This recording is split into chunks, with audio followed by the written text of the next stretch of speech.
आपको ट्रेन की यात्रा कैसी लगती है? रास्ते में जाते हुए खिड़की से बाहर बदलती हुई रूपरेखा देखना और सुहाने सपने देखना। भारतीय रेलवे की बात करें तो यहाँ भांति-भांति के एक्सपीरियंस आपको ट्रेन के जरिए ही हो जाते हैं। ट्रेन का स्लीपर क्लास तो हमेशा किसी परिवार की तरह लगता है। अगर इस बीच अंताक्षरी शुरू हो जाए तब तो बात ही क्या। पर ट्रेन को लेकर कई खौफनाक खबरें भी आती रहती हैं, जो यात्रा को सुखद नहीं बल्कि दुखद बना देता है। जरा सोचिए, आप अपना सामान लेकर किसी स्टेशन से ट्रेन पर चढ़े और वो ट्रेन अचानक गायब हो जाए तो। ये किसी फिल्म की स्टोरी नहीं बल्कि ये तो असलियत है, जहां एक ट्रेन 106 यात्रियों के साथ रोम के स्टेशन से निकली थी और उसका 100 साल बाद भी कुछ पता नहीं चला। ये उसी MH370 विमान के जैसा हाल है जो मलेशिया से उड़ा था, लेकिन आज तक उसका कुछ भी पता नहीं चला। आज हम आपको उसी ट्रेन के बारे में जानकारी देने जा रहे हैं जो कभी मिल ना सकी। क्या है जेनेटी घोस्ट ट्रेन? दरअसल जेनेटी उस ट्रेन कंपनी का नाम था जिसने उस ट्रेन को डिजाइन किया था जो गायब हो गई।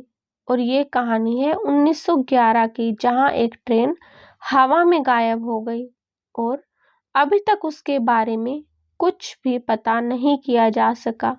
यहाँ तक कि ट्रेन का कोई भी डिब्बा या उसका कोई भी पुर्जा अभी तक नहीं मिला। ये ट्रेन अपने आप में कुछ खास थी और इसमें सवार यात्रियों का कुछ भी पता नहीं चला। कहाँ से निकली थी ये ट्रेन और क्या था इसके पीछे का राज? ये ट्रेन रोम के मिलान से निकलकर एमिलिया रोमाग्ना स्टेशन से होते हुए लोम्बार्डी जाने के लिए 1911 में निकली थी। दरअसल उस दौरान जेनेटी रेलवे कंपनी ने एक खास एडवर्टाइजिंग कैंपेन निकाली थी। उन्होंने एक टूरिस्ट ट्रेन के लिए एक लग्जरियस डिब्बे बनाए थे। ये ट्रेन मिलान सहित लाजियो, उम्ब्रिया, टस्कनी आदि स्टेशन पर जाने वाली थी। कंपनी ने एक विज्ञापन निकाला था और लोगों को इस ट्रेन में यात्रा करने के लिए निमंत्रण दिया था। कंपनी ने पैसेंजर्स को मौका दिया था लग्जरी ट्रैवल का मजा लेने के लिए।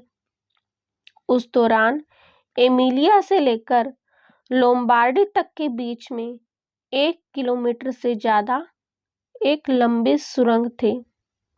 उस दौरान ये दुनिया की सबसे लंबी सुरंगों में से एक मानी जाती थी, जिन्हें पहाड़ काटकर बनाया गया था।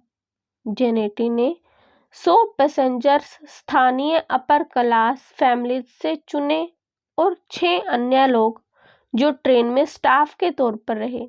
मिलान से ट्रेन ने यात्रा शुरू की और इटली की खूबसूरत सीनरी के बीच लोगों ने शैंपेन के साथ अपनी यात्रा का आनंद लेना शुरू कर दिया।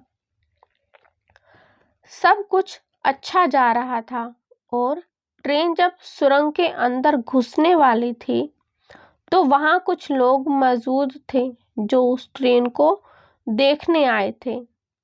सुरंग के दोनों सिरों पर लोग थे, लेकिन उस दिन जो हुआ उसने सभी को चौंका कर रख दिया। ट्रेन सुरंग के अंदर घुसी तो सही, लेकिन दूसरी ओर लोग उस ट्रेन का इंतजार ही करते रह गए। कुछ समय बाद लोगों ने पुलिस को बुलाया और सुरंग के अंदर जाकर देखा गया तो सिर्फ 2 पैसेंजर्स मौजूद थे जिनकी दिमागी हालत ठीक नहीं थी। क्या हुआ उन बचे हुए 2 लोगों के साथ?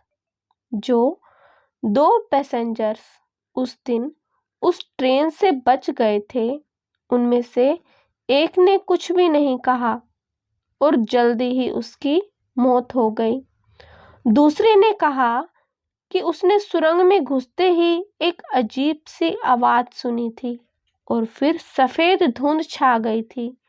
ऐसा लगा जैसे हवा ने ट्रेन को अपने अंदर समेट लिया है। वो पैसेंजर्स किसी तरह एक और आदमी के साथ ट्रेन से कूद पाया और कूदने के बाद बेहोश हो गया। इसके बाद किसी के बारे में कुछ भी पता नहीं चला और रेलवे ने उस सुरंग को बंद कर दिया। कई सालों तक इसके बारे में रिसर्च चलती रही लेकिन कुछ भी नहीं पता चला।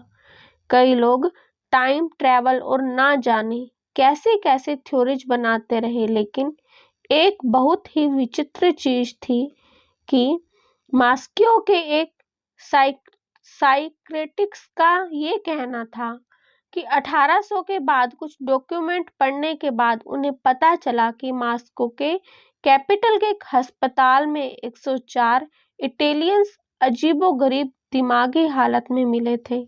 उनका दावा था कि वो रोम से ट्रेन में चढ़े थे और उन्हें कोई आइडिया नहीं था कि वो मॉस्को कैसे पहुंच गए।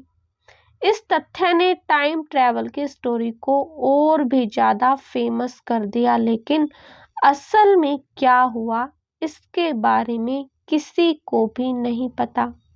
ये ट्रेन अभी तक एक गुत्थी है जिसके बारे में अभी कोई भी जानकारी नहीं है। इस तथ्य ने टाइम ट्रैवल की स्टोरी को और भी ज़्यादा फेमस कर दिया था लेकिन असल में क्या हुआ उसके बारे में किसी को भी नहीं पता। ये ट्रेन अभी तक एक गुत्थी ही है जिसके बारे में अभी तक और कोई जानकारी नहीं है।